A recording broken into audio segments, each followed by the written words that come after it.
Carta de Paulo aos Romanos. Confira o primeiro vídeo, onde exploramos quem Paulo era e por que ele escreveu essa carta e onde traçamos as ideias centrais dos capítulos 1 a 4. Que toda a humanidade está desesperadamente presa no pecado e precisa ser resgatada. Que esse resgate não vai acontecer através de pessoas que tentam obedecer às leis da Torá. Em vez disso, o caráter justo de Deus o levou a resgatar o mundo através da morte e ressurreição de Jesus, para que ele pudesse criar uma nova família multiétnica da fé através de Abraão como seu povo. Agora, nos 3 movimentos restantes da carta aos Romanos, Paulo vai desenvolver ainda mais essas ideias. Então, lembre-se da exploração de Paulo da justificação pela fé, que quando as pessoas confiam na morte e ressurreição de Jesus, elas recebem um novo status. O seu relacionamento está certo com Deus. Elas são colocadas em uma nova família, o povo da aliança de Abraão, e recebem um novo futuro, a esperança de uma vida transformada.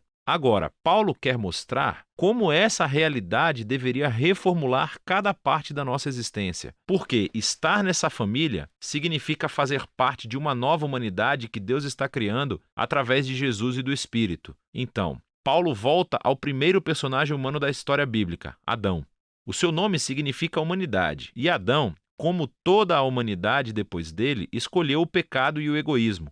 E assim, todos nós enfrentamos o julgamento de Deus porque nos tornamos escravos da influência do pecado, resultando em morte.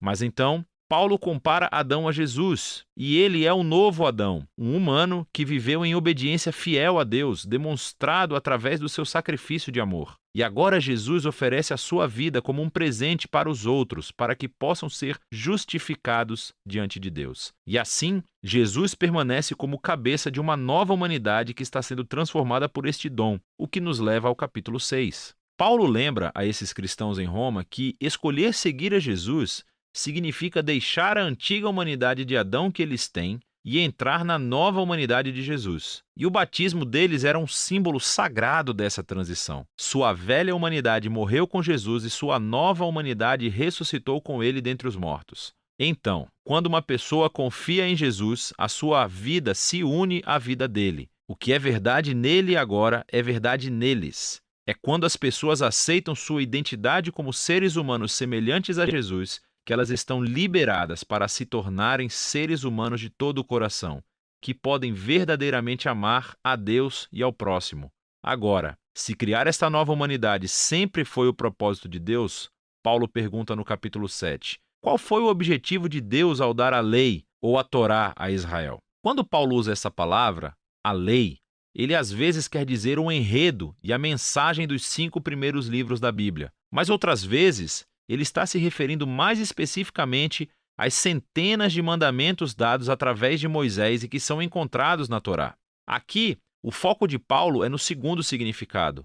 Qual foi o propósito de todos esses mandamentos? Paulo diz que os mandamentos da Torá eram bons. Eles mostravam a vontade de Deus para como Israel deveria viver. Mas se você ler o enredo da Torá, Israel quebrou todos esses mandamentos. Quanto mais leis Israel recebia, mais eles repetiam o pecado de Adão e se rebelavam. Assim, mesmo quando Deus deu ao seu povo regras morais específicas para obedecer, isso não resolveu o problema do coração humano pecaminoso. E, paradoxalmente, essas regras tornaram Israel ainda mais culpado. Mas, segundo Paulo, o objetivo é esse paradoxo. O objetivo de Deus era deixar claro que foi o mal que roubou o coração humano, que a Torá, por mais boa que seja, não poderia fazer nada sobre isso. Mas Paulo diz, no capítulo 8, que a solução chegou em Jesus e no Espírito, e eis como. Os mandamentos da Torá agiam como uma lupa. Ela focalizava o problema da condição humana em um só lugar,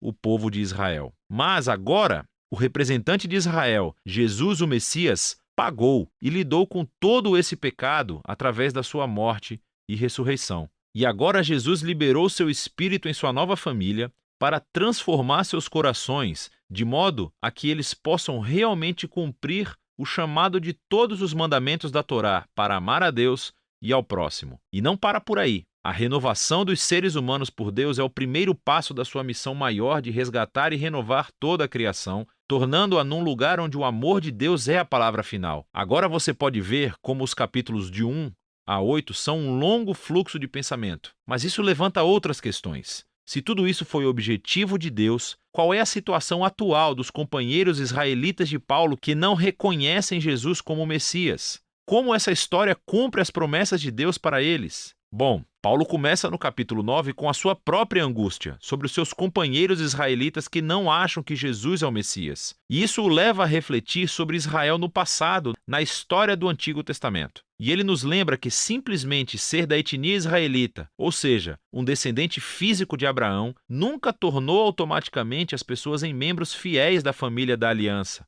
Paulo nos mostra como Deus sempre selecionou um subconjunto da família de Abraão para seguir a linha da promessa. E o seu objetivo é que agora essa linha da promessa seja realizada por aqueles que seguem a Jesus. Ele lembra que por muito tempo as pessoas dentro e fora da família de Abraão rejeitaram a vontade de Deus. Ele nos lembra da história de Israel e do bezerro dourado e da rebelião do faraó. Ele nos mostra como Deus foi capaz de orquestrar eventos para que a rejeição das pessoas a ele realmente cumprisse seus propósitos redentores.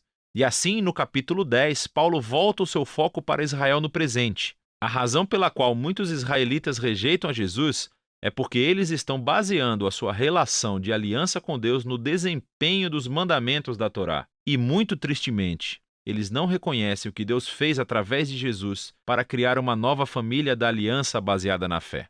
E assim Paulo pergunta no capítulo 11, qual é o futuro de Israel? Deus abandonou seu povo? Não, diz ele. Há toneladas de judeus, incluindo ele próprio, que reconhecem Jesus como seu Messias.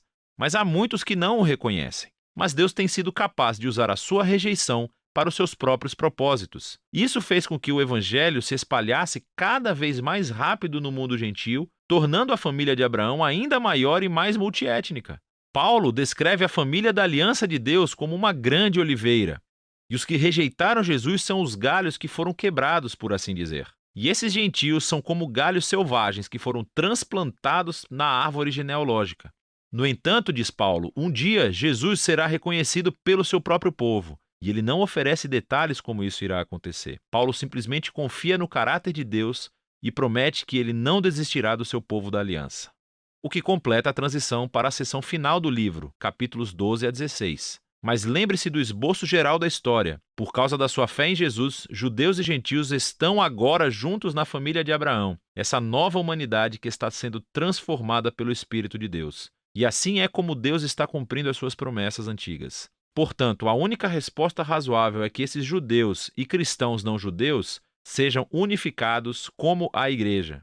Nos capítulos 12 e 13, ele mostra que essa união virá do compromisso de amar e perdoar um ao outro. E esse amor será refletido através do povo da aliança, usando seus diversos dons e talentos para servir uns aos outros na igreja, assim como a existência da humildade e do perdão. Quando esses grupos étnicos e culturas diferentes se unem em Jesus, é inevitável haver conflito, que só pode ser superado através do trabalho árduo de perdão e reconciliação. É assim que eles mostram a maior das virtudes cristãs, o amor, que cumpre os maiores mandamentos da Torá de amar a Deus e amar ao próximo como a si mesmo. Nos capítulos 14 e 15, ele se concentra especificamente nas questões que estão criando divisões étnicas na Igreja Romana.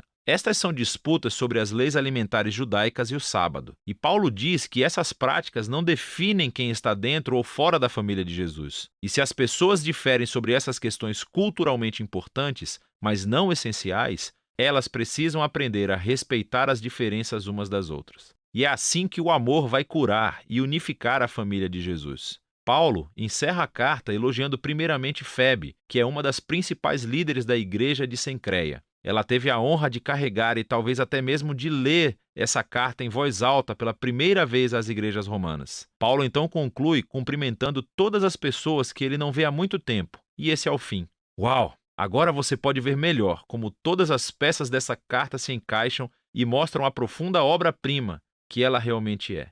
É disso que trata a carta aos Romanos.